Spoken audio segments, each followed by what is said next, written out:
Bismillah, my name is Rehan, and we're back to talk about the lung detox. As you probably knew, I was going to say a few words about smoking and the importance of stopping to smoke before you actually have a good detox. But you already know that, and there's a lot of material out there, so I won't dwell on it. However, I do encourage you, and I understand how difficult it may be.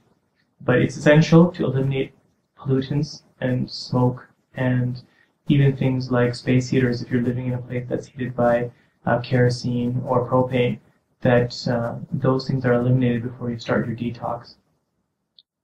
An interesting thing to note, in Chinese medicine, there's this huge link between the lungs and the skin. So oftentimes, when you're going to be doing your lung detox, you might see the appearance of some type of skin lesions, like a rash or something that you might have had previously. The reason is because the Chinese link the skin and the lungs as an internal and external organ. So if you have a problem on the skin and you suppress it, let's say you use corticosteroid creams for a long period of time, in their philosophy that goes to its deeper connected organ, which is the lung.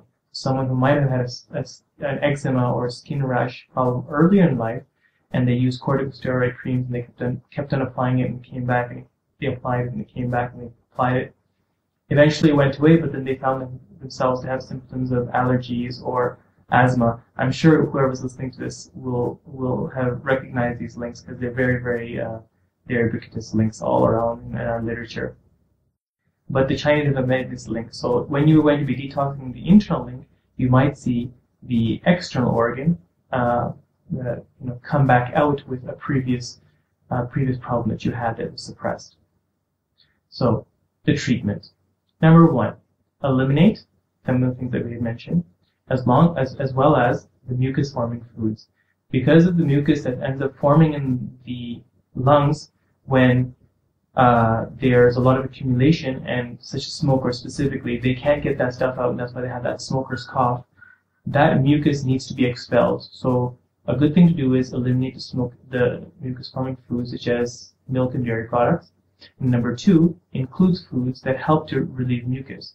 So what I'd like you to do for this week is make a mash of a few cloves of garlic and slice up a couple of onions, put them in a bowl with 3 tablespoons of honey, and let it macerate for about 24 hours.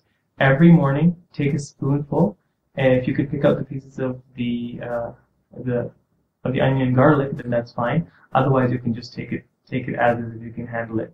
Every morning, 1 teaspoon. 3. You want to be doing deep breathing exercises during your lung detox. We'll include some of that in our supplementary material, but the explanation is that by deep breathing, you cause a lot of relaxation to occur, as well as increased blood flow and increase the muscle development. Just like babies, when they're breathing, if you see them sleep, they're always breathing in nice, deep fashion, and that shows their relaxation and their proper breathing habits. Another thing you can do while you're doing your deep breathing exercises alongside them is choosing a sport that causes you to hold your breath a lot or taxes your lungs. A common one is swimming. For those who won't be familiar with kabaddi, that's another one. Along with that, you can also have some chlorophyll-rich foods such as spirulina and wheatgrass, as well as alfalfa powder.